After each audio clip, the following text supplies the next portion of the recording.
ये है कीर्ति स्तंभ है। हाँ। अच्छा, 20 के नोट पे जिसका फोटो लगा हुआ है, ये हाथी का सर बाहर और धड़ अंदर, मतलब उसकी पीठ के ऊपर ये पूरा मंदिर टिका हुआ है। अभी हम लोग कैलाश में प्रवेश कर रहे हैं। इस कैलाश को देखकर बड़े बड़े विद्वान, सिविल इंजीनियर, आर्किटेक्ट बहुत स्टडी करते हैं। एक कंप्लीट एक सॉलिड रॉक है। इसको ऊपर से काटते ही लोग नीचे आए, तीनों साइड काट कर बीच का पत्थर अलग किया। मतलब पहले इसकी चोटी बनाई गई, शिखर से शुरुआत किया गया है। शिखर। मंदिर के हाइट 107 फीट, इसके लेंथ 276, इसके ब्रेथ 160 फीट। इतना विशाल मंदिर पहाड़ से कटा हुआ दुनिया का यही कैलाश है। हमने कहीं पढ़ा था, अगर जितना मटेरियल इससे निकला है, मतलब इसको तराशने के बाद जो पत्थर बचे हैं, उनको अगर आज के टाइम में हम निकालने की कोशिश करें तो लगभग 18-20 साल तो उस पत्थर को ही निकालने में लग जाएंगे आज के टाइम में। Is it right? Correct. 3 million ton यहाँ से रॉक निकला है। वो मटेरियल को उठा कर बाहर फेंक दिया दूसरी जगह।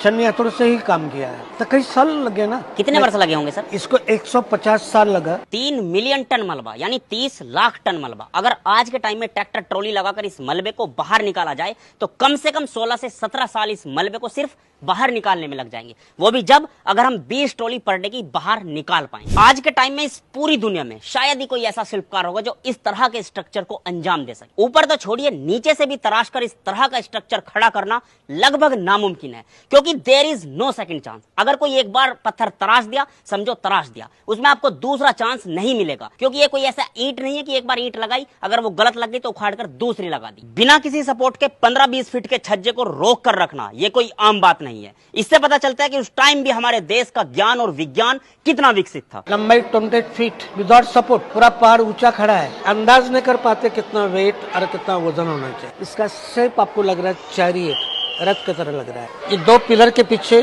3 मूर्तियां दिखाई दे रही है आपको? जी जी जी। भारत की 3 पवित्र नदी है। गंगा भारत की मेन रिवर है, एकदम बीच में सीधी खड़ी है। Left side Saraswati, right Yamuna, दोनों कंबर झुकी हुई है। कलाकार को बताना है कि दोनों भी नदियां गंगा को आकर मिलती है, वो त्रिवेणी संगम हो रहा है। लेकिन उन कलाकारों ने कहीं पर भी ये मंदिर को निर्माण करते समय कहीं भी अपना नाम नहीं लिखा। कमाल है, ये उनकी महानता थी। ये उनकी महानता थी। इस मंदिर को शास्त्र का आधार दिया है, इसलिए आपको यहाँ से ऊपर जाना है। मंदिर के रचना बता रहा हूँ। पहले गर्भगृह बनाया, बाद में सभा मंडप, नंदी ग्रह, ये पूरा उसके भाग अलग अलग लिखा है। कल्पना कीजिए कि एक पूरा पत्थर है, उसको तराशते हुए ये नीचे की तरफ ला रहे हैं। अब ये जो बाहर का स्ट्रक्चर आप देख रहे हैं, ये तो फिर भी 1% पॉसिबल है, लेकिन कमाल यहाँ होता है कि ऐसे ही इसके अंदर गर्भगृह बनाया गया है, सभागृह बनाया गया है, ये नंदी गृह बनाया गया, क्राफ्टिंग करके ही ये जगह बनाई गई, यानी एक तरीके से रूम बनाया गया। उसके अंदर फिर से क्राफ्टिंग, कार्विंग और इसको तराश कर ये पूरा सभागृह बनाया गया है। और ये जितने भी पिलर्स खड़े हुए हैं,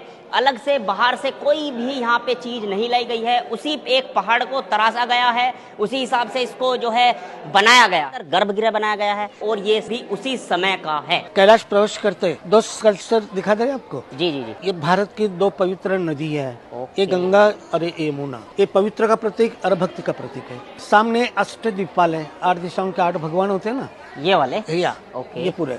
और इस तरफ विष्णु अवतार होते, ये वामन अवतार, नरसिंह अवतार, विष्णु गरुड़। यहाँ से शुरुआत हुई। ये व्यास दिखा दे रहे आपको? व्यास ने महाभारत लिखा, वाल्मीकि ने रामायण लिखी। तो शुरुआत में इसका बताने का कारण, गेट पे एक ही कारण है कि लेफ्ट साइड हम लोग जा रहे, उत्तर भारत में हरियाणा के पास कुरुक्षेत्र का, तो उत्तर दिशा में महाभारत है, ये वाल्मीकि है। दक्षिण में साउथ की तरफ, तो साउथ में रामायण है। नियम होता है, काम की शुरुआत श्री गणेश, प्रथम स्थान गणेश को दिया है, एक शुभ का प्रतीक है।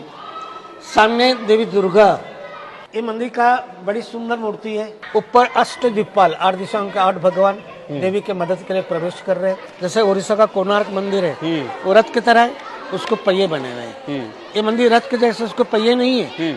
अलग अलग प्राणी दिखाए, हाथी, शेर। कल्पना आधा सिंह का अंदर, आधा बाहर। पहिया न होने के कारण इन प्राणियों ने कैलाश अपने पीठ पे उठा कर रखा है। हम दिशा नॉर्थ खड़े हैं।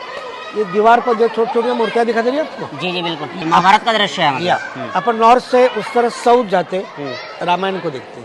सोचिए 1500 साल पहले लोगों को ज्ञान था महाभारत का बनी और रामायण का बनी। दोस्तों, ये वीडियो आपको कैसी लगी कमेंट्स करके जरूर बताइएगा। वीडियो को ज्यादा से ज्यादा शेयर कीजिएगा ताकि हर भारतीय तक ये वीडियो पहुंच सके और वो अपने आप को गौरवान्वित महसूस कर सके। इवन आज के टाइम में उस समय की टेक्नोलॉजी और साइंस को कोई मैच नहीं कर सकता। इस वीडियो को हम यहीं पर समाप्त करते हैं। धन्यवाद।